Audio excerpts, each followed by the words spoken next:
sí le damos la bienvenida a nuestro invitado, quien es el director general de esta congregación mariana trinitaria, el ingeniero David Leiva Mendoza. Bienvenido, David, qué gusto que estés aquí. Pues muchísimas gracias, Sandra. Muy buenos días al auditorio. Maru, pues es un placer estar compartiendo lo que hace la congregación a través de estos micrófonos, pues para la gente en todo el país. Claro que sí. Y bueno, me encantará saber de entrada qué es la congregación mariana trinitaria, cómo ayuda a la sociedad civil, cuál es su historia, de dónde viene y hacia dónde va. Bueno, muchas gracias. Mira, somos una asociación civil legal y fiscalmente constituida. El próximo año cumplimos 20 años de estar trabajando en México y en 17 países, porque es un esfuerzo oaxaqueño, donde la gente se empezó a organizar, pues lo que sabemos que sucede en Oaxaca, Guelaguetza, Tequio, asambleas. Oaxaca, lamentablemente, en últimos tiempos ha estado muy en boga en los medios de comunicación por las situaciones políticas y sociales que se vienen a veces con los grupos que de una u otra manera están exigiendo ahí una serie de cosas. Pero Oaxaca no es eso.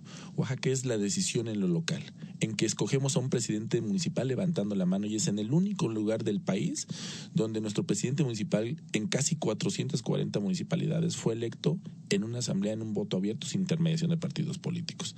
Así decidimos en lo local, en una asamblea, qué queremos para nuestro pueblo, pero también cómo nos sumamos a ese desarrollo a través de nuestra aportación de mano de obra, que le decimos tequio en Oaxaca, en esa guelaguetza que es el compartir en castellano. Esa es la vida de Oaxaca, a tal grado que estos ejemplos máximos de trabajo oaxaqueño se vieron coronados hace algunas décadas con el programa Solidaridad, que nace en Oaxaca precisamente, y que hoy es columna vertebral del ramo 33 OFAIS. Ahí es donde nace la congregación. ¿Y qué es lo que viene a ser la congregación? Somos una asociación civil, como lo repito, que somos donataria nacional internacional. Nosotros damos recursos a los gobiernos y a las asociaciones, ya sean conformadas jurídica y fiscalmente, o a las asociaciones de vecinos asamblearias, de las que hay en Oaxaca millones, para que desarrollen más infraestructura comunitaria, más servicios básicos, más temas de salud, de alimentación, o por qué no, mejorar nuestra vivienda. ¿A cambio de qué ponemos una parte del proyecto? De que la gente identifique qué necesite, se sume a su propio proyecto y ponga la otra parte, generando cohesión social. Todos estos indicadores de pobreza que hoy en México evalúa Coneval.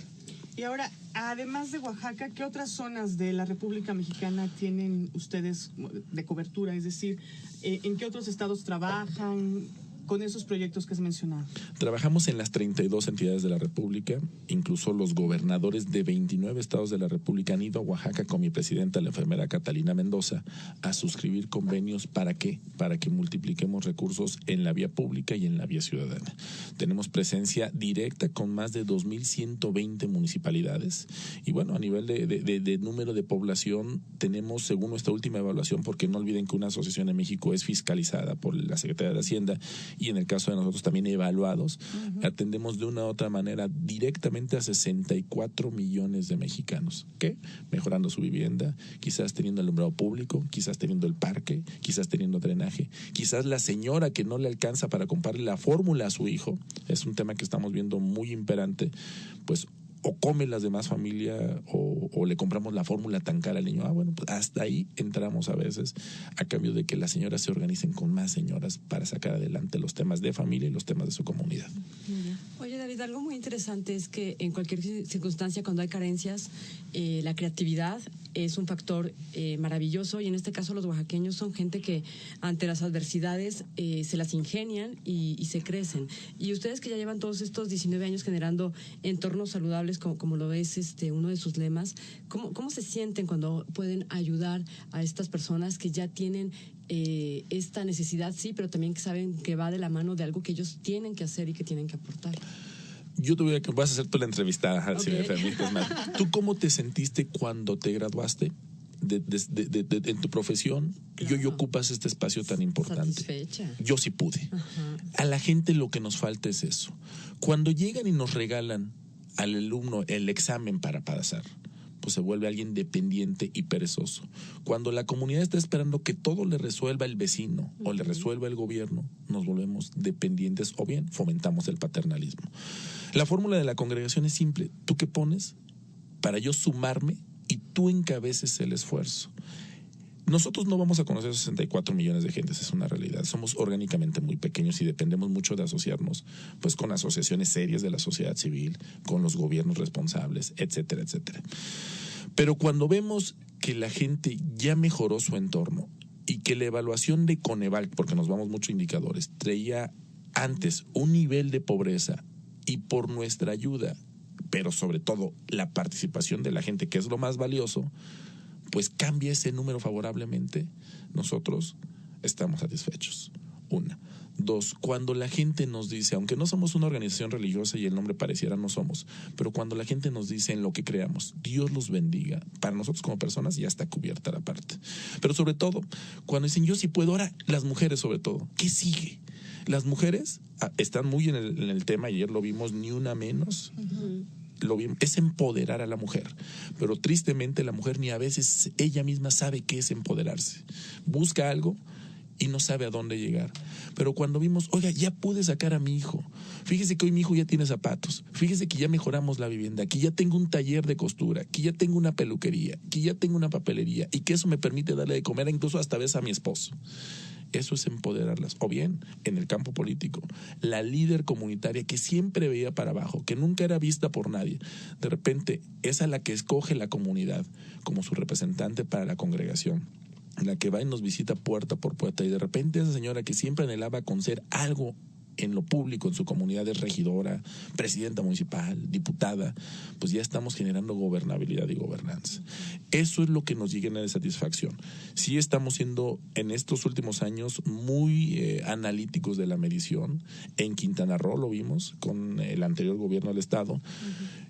Todos los niños de Quintana Roo hoy tienen un seguro, como lo tienen muchos niños en México, que en caso de un accidente o una enfermedad van a su clínica pública. En Quintana Roo pueden ir a un hospital privado, el que sea, y no le cuesta nada a los papás. ¿Quién participó ahí? La congregación. Eso se llama indicador de pobreza en el renglón de seguridad social. Y en 3 años disminuimos 3 puntos en ese renglón. Y al Estado le llegó 20% más de estímulo de la Federación sin haber puesto un solo centavo. Eso es la satisfacción que la congregación lleva. ¿Y la congregación cómo elige a las personas beneficiarias de sus programas? ¿Aleatoriamente? ¿Esas personas tienen que llegar a ustedes? ¿Ustedes van y hacen un censo? ¿Cómo es? Tenemos varias vías de llegar con la gente. Una, la inmediata es que los gobiernos, ya sea que se acerquen a nosotros o nosotros nos acercamos a ellos, en base a que a la estadística de pobreza reinante en la entidad. 2, si el gobierno dice me sumo con la congregación, empiezan a detonar las necesidades que no logran cubrir los programas habituales. No se trata de duplicar, si ya el gobierno hace una cosa, pues para qué no hacemos lo mismo, sino se trata de complementar. No nos interesa generar contrapesos ni balances, sino que nos sumemos gobierno y sociedad. Si no se da esa fórmula y el gobierno no activa a sus municipios, a sus comunidades, a sus redes ciudadanas, nosotros buscamos vías alternas, ya sea organizaciones muy grandes que hay en México que están trabajando en renglones similares y que tienen excelente trabajo voluntario, excelente trabajo de capacitación, de concientización de las comunidades, pero les faltan los programas. Nosotros nos unimos a ellos. Nosotros no tenemos la capacidad de llegar a campo. O bien, ya es a veces tanto el trabajo en la comunidad del día a día que solita la gente llega a buscarnos a Oaxaca. Así es como los elegimos. No los elegimos, y perdón por lo que voy a decir, va a sonar quizás un poco duro, por ser pobres. Los elegimos por el deseo de salir adelante. Hay gente que quizás no sea tan pobre, pero quiere salir adelante. Esos son los candidatos idóneos. Bueno, y tomando en cuenta que Oaxaca es uno de los estados más pobres de la República Mexicana, más golpeados, ¿no? Así más es. Grandes, más diversos, con más comunidades indígenas. Así es, Maru. Fíjate que yo creo que la pobreza... Hay 2 temas creo que pueden ser relevantes en la pobreza. Uno, la falta de oportunidad de salir adelante. No tengo conocimiento, no sé a dónde tocar o no sé cómo llenar un formato para entrar a tal cual programa. Ese es un problema fuerte. El otro problema fuerte es que hay comunidades, tristemente, en todo el país, y se nota mucho en Oaxaca, Chiapas y Guerrero, que encuentran su modus vivendi en ser pobres. Y dicen, si soy pobre, pues ¿para qué me van a quitar tal o cual programa si me supero? Esa gente no nos interesa. Queremos a aquellos que tienen hambre de crecer en el buen sentido del término. De mejorar, claro. Exacto. David, dicen por ahí que percepción es realidad. Y hoy por hoy uno de los medidores de credibilidad en muchos aspectos son las redes sociales. Así es. Ya para bien o para mal, ¿no? A veces por rumores, a veces con cosas muy fundadas, pero en este caso, con sus redes sociales, vemos avisos para que la gente no se deje sorprender, creo que también va de la mano de esto que estás comentando. Hay ignorancia y hay gente que se quiere pasar de viva, ¿no? ¿Cómo es el contacto directo con ustedes o cómo se maneja? Fíjate que ese es otro tema muy importante porque nos asociamos a los gobiernos o a las instituciones privadas serias que están desarrollando, las que tienen mucha credibilidad y certeza en los municipios, en los estados o bien en regiones del país. Si yo llego a tu comunidad y te digo, Maru, vamos a organizar a todas las mujeres o a los adultos o a la población en general, a libre decisión de ellos, a que quizás techemos nuestra casa, porque el indicador de pobreza indica que en este pueblo estamos carentes de techo. Esto lo mide Coneval y el gobierno federal va hacia allá, pero no le alcanza a verse el recurso. ¿Cuál es la fórmula? Si te organizas, identificas a tu presidente, secretario y tesorero, conforme tú quieras, tú organiza quiénes son los buenos y quiénes son los malos. Tú liderea el proyecto, nosotros vamos a poner la mitad de lo que cueste eso. Así es, la fórmula bastante simple. Si dicen sí y la asamblea decide, porque así pasa en Oaxaca, vamos, identificamos quién nos va a entregar esos techos. Nosotros seguramente participaremos en la colocación, pero vamos a pagar nosotros la mitad de ese proyecto en espera de que la comunidad o cada vecino ponga su mitad. Eso es una fórmula muy fácil y la gente se esfuerza por poner su mitad porque de otra manera no lo conseguiría. Hemos encontrado casos en muchos estados de la República donde se acerca gente y dicen, yo soy representante de la congregación, denme 500 pesos o denme 1,000, y es donde la gente en esa espera, en la credibilidad que tiene en la institución, seguramente si viene en la congregación, porque a veces hasta se mandan a hacer uniformes o ocupan nuestro logotipo y abusan, y jamás vuelve a regresar esa gente. Eso pasa mucho en los programas también públicos. Encontramos de repente falsos gestores del Prospera, falsos gestores de Sol, gente sin escrúpulos que ni trabajan en las instituciones públicas, que van y timan. Ese es el tema. Nuestros programas no tienen costo. Nosotros no mandamos gente a las comunidades, es meramente la comunidad a través de una autoridad o bien a través de una institución seria. Cuando trabajan las instituciones van certificadas por nuestra parte y al final ya son instituciones que ya están ahí, que no les interesa robarse 500 pesos y perder una credibilidad, ¿no? Ese es el tema al cual vamos. Igual, si hay un mal uso de nuestros programas, decir, oye, pues yo recibí el techo a la mitad y yo lo vendo, la misma gente también solidariamente nos avisa para evitar precisamente ese tipo de fraudes. Muy bien, pues estamos conversando el día de hoy con el director general de la Congregación Mariana Trinitaria, el ingeniero David Leiva Mendoza, quien es el director general, y que ahorita en la pausa nos comentaba sobre el cómo trabajan. Ya nos contaste que mitad y mitad, y que la comunidad oaxaqueña es una comunidad que trabaja en equipo y entonces pone la mitad del proyecto y ustedes la otra mitad. Pero ¿cómo es que le dan seguimiento a esos proyectos? Y ahora nos platicabas sobre otros programas que tienen de impulsar a los pequeños empresarios, a los microempresarios que ustedes, digamos, en los estados que ustedes cubren. Así es. Fíjate que pues todo nace, como repito, de la asamblea. Yo ya pude mejorar mi casa, yo ya pude tener una mejor alimentación, yo ya pude quizás a mis hijos mandarlos con zapatos nuevos a la escuela. Ese yo sí pude, es el germen de todo. De ahí la gente no pierde organización. La gente dice, bueno, ¿ahora qué sigue? Generalmente la iniciativa es de la misma ciudadanía porque ya le da la posibilidad de soñar y de crear, que a veces eso está inhibido pues, por tanta pobreza. Cuando la gente ya está organizada, vio que se pudo, nos empiezan a llegar planteamientos y decir, oye, fíjate que en el pueblo somos floricultores, por ejemplo. Y yo tengo mi siembra de determinado tipo de plantas o determinado tipo de flores, pero si yo tuviera un invernadero, produciría mejor calidad, mejor cantidad y por consecuencia mejor precio. Opción 1, yo hacer solito el invernadero, pero eso pues por mi nivel de ingresos, por mi capacidad económica, pues no lo logro hacer. Opción 2, acudir a una instancia de gobierno, porque existen programas en algunos casos, y esperar a que yo cubra una serie de variables que marcan los programas, pero ahí la estrechez presupuestal que está viviendo el país afecta la decisión de los presupuestos y no tiene el gobierno la capacidad de atendernos a todos. Y además, México no nada más es tarea del gobierno, México es tarea de todos los mexicanos. Pero ahí que dice la gente, oye, Ya estamos soñando con un invernadero que ya su inversión es mucho mayor que quizás un techo, muchísimo mayor que quizás un par de zapatos. La gente organizada dice, oye, vamos a armar un vivero, y ese vivero o ese proyecto productivo ya con una valía mayor, estamos dispuestos a ahorrar la mitad que nos corresponde para que la congregación ponga la otra mitad. Ahí ya le estamos dando otro indicador, el abatimiento de la informalidad por carencia de acceso al servicio financiero mexicano. El gobierno de la República, como el de todas las naciones, trata de que el recurso entre a la banca. ¿Para qué? Pues para contabilizarlo, para que haya una transparencia de los recursos.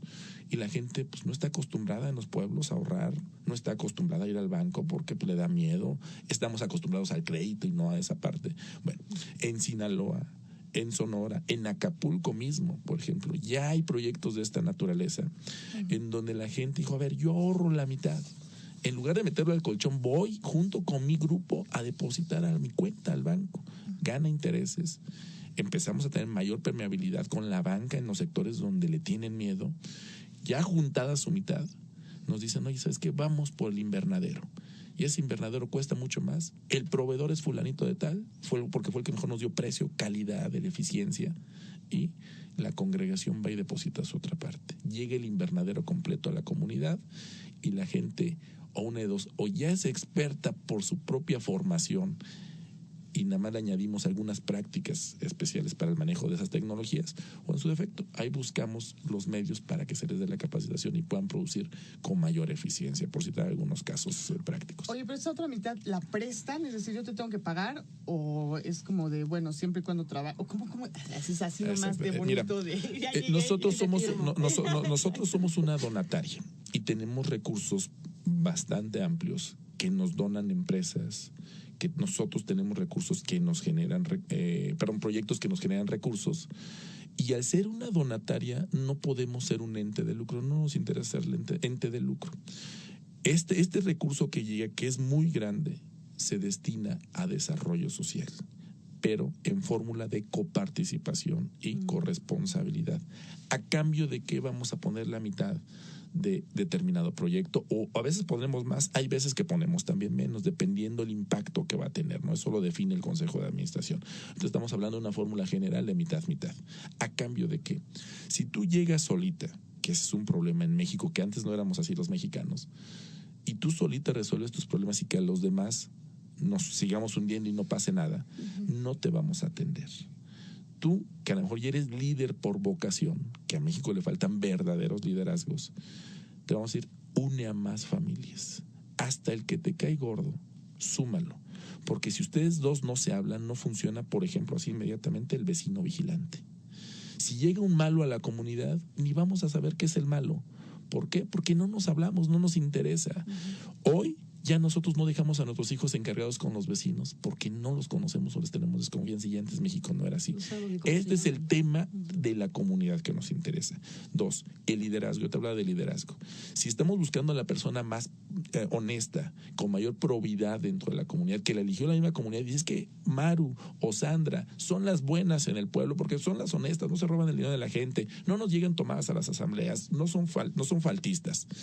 Pues ellas las ponemos como nuestras representantes. Y si al rato necesitamos una autoridad ya con rango jurídico, hablando dentro del organigrama de autoridades en México, nosotros no creemos en México en las autoridades por muchas razones, porque son corruptas, porque no las conocemos, por lo que sea, y eso desdibuja la gobernabilidad y la gobernanza. Pero si nosotros conocemos a nuestras autoridades porque trabajaron desde la base con nosotros, vamos a tener mejores gobiernos. Eso es lo que busca la congregación. Trabajamos muchísimo con senadores, con diputados, con presidentes municipales, y muchos de ellos hoy están escalando a otros escaños, pero por currículum, no por favores. Y el compromiso que ellos adquieren con su propia comunidad es trabajar más fuerte. Eso es a lo que le tratamos de pegar. Oye, David, ahorita que mencionabas impacto, me quedé pensando en que muchas de estas comunidades, pues por supuesto, en el medio rural, tienen también un compromiso con el medio ambiente. Así es. Y en las ecotecnologías hay una parte muy, muy importante que está en boga, está en tendencia, pero que también todavía sigue siendo muy cara en esa parte de la inversión. Fíjate que hay un problema fuerte en México que es el tratamiento del uso de las aguas residuales, el tratamiento y uso de las aguas residuales. ¿A dónde las vamos a tirar? Son proyectos muy, muy costosos y luego las tiramos crudas al río. Y los pueblos de abajo se enojan con los de arriba y se generan problemas sociales, incluso muy fuertes, porque les estamos contaminando su río y al rato no hay ni agua. Y se vuelve un problema de salud también. Bueno, Baja California Sur. El Instituto de Vivienda del Estado de Baja California Sur hace como 4 meses, con la congregación o sin la congregación, tenía presupuesto para atender 72 viviendas, pero no el tema de ecotecnologías, era mejorar y construir viviendas. 72. Un orden de 2 y pico millones de pesos, presupuesto federal. Fíjate, construyen las viviendas y ¿a dónde tiramos el drenaje? Nos busca a nosotros el Instituto de Vivienda del Estado y nos dice, oye, congregación, si yo me asocio y mezclo recursos contigo, yo tengo que construir mis viviendas, yo tengo que licitar, y hacer todo el proceso que la ley me marca. ¿Puede la congregación darnos la parte complementaria de los biodigestores para que esas 72 más 18 viviendas que ya había ahí, un total de 90, en lugar de que construyamos una planta de tratamiento, que no sabemos de dónde vamos a tirar el agua, que es una inversión costosísima para poco gente, pues ahí mismo reciclen su agua mediante un proceso de biodigestión y lo puedan ocupar para regar sus jardines, otras cosas? Nosotros pusimos casi otro millón de pesos y ¿qué fue lo que sucedió? Una suma de esfuerzos, la gente puso la mano de obra para colocar su biodigestor y concluyen la ecotecnología. Y el gobierno federal premia al Instituto de Vivienda dándole más recursos. ¿Por qué? Por el ocupar esta parte. ¿Cuánto le costó al gobierno? Nada. ¿Cuánto le costó a la gente? Nada. Y pues no tenemos ahorita el problema del foco de infección. Esta es una asociación de las que tratamos de fomentar en México. Un caso de éxito de esta congregación mariana trinitaria. ¿Cuáles son las vías de comunicación con ustedes? Teléfonos, redes sociales, todo para que la gente pueda acercarse. Y sí, la sociedad civil puede sumarse a partir de donaciones, productos en especie, voluntariado. ¿Ahora es cuándo? Bueno, primero, nosotros no le pedimos a la sociedad, nosotros ya tenemos recursos suficientes y a veces hay muchas, de verdad, en México y en el extranjero hay muchas empresas, muchas personas que desean sumarse a una causa filantrópica. De verdad es impresionante. Sí, lo que falta es credibilidad de quien lo va a ejecutar o que lo salgan a buscar esos fondos. Nosotros ya no recibimos porque pues, ya tenemos tanto trabajo que si buscamos más no lo vamos a ejercer y vamos a quedar mal con todos. Nosotros venimos a ofrecer. Lo que sí se puede sumar el radio escucha a través de estos micrófonos es, oye, si yo soy líder en mi comunidad, puedo sumarme con mi propia comunidad y llevar los programas de la congregación. Eso sí, eso es voluntariado. Y lo pueden hacer en su colonia, en el DF, hablando del Distrito Federal, bueno, la Ciudad de México, quizás en Cochuapa el Grande, allá en Guerrero, que es una de las comunidades más pobres de México, o bien quizás en San Pedro Garza García, allá en Nuevo León, que también trabajamos allá en ese municipio, a pesar de que son de los más grandes y de los más ricos de México. Ahí. Eso es lo que buscamos. No venimos a pedir recursos. 2. ¿Cómo nos contactan? Nuestra página de internet www.c de casa m de mamá t de tango.org.mx. Nosotros estamos en la ciudad de Oaxaca, en la calle de Palmeras 613, en la colonia Reforma, código postal 68050, repito, de la ciudad de Oaxaca, Oaxaca. Nuestro teléfono es 951-502-3100 o 132-5365. Nuestro correo electrónico es de la forma de contacto más simple, creo más económica. C de casa M de mamá T de tango otra vez C de casa M de mamá T de tango.org.mx. Con un simple correíto que nos digan, soy Pedrito, estoy en tal lado, quiero llevar estos programas, empezamos a desarrollar ya el contacto. Buenísimo. Ulises González nos escucha en Coacalco. Él se dedica a montar exposiciones que puedan ser tocadas, percibidas por personas ciegas y quiere invitar a la comunidad a que conozcan este proyecto y deja su teléfono, que ahorita le vamos a pasar con mucho gusto a David para que se lleve esta información. Muchas gracias. Que vale la pena. Pues nos vamos, ya llegamos al final, desafortunadamente, de esta emisión de Espacio Abierto, pero la invitación siempre está abierta para que vengan a hablar de sus proyectos, por ejemplo, de la revista electrónica que tienen e impresa también Cuestión CMT, que pueden encontrar en la página. Así es, y quien la quiera la puede descargar, o en su defecto, si alguien la quiere física, que nos escribe, se la mandamos sin ningún cargo ni nada hasta donde nos digan que quiera que llegue. Muchas gracias al ingeniero David Leiva Mendoza, director general de esta Congregación Mariana Trinitaria, por estar esta mañana en Radio Ciudadana. Muchísimas gracias, Radio Ciudadana, y muchas gracias al auditorio.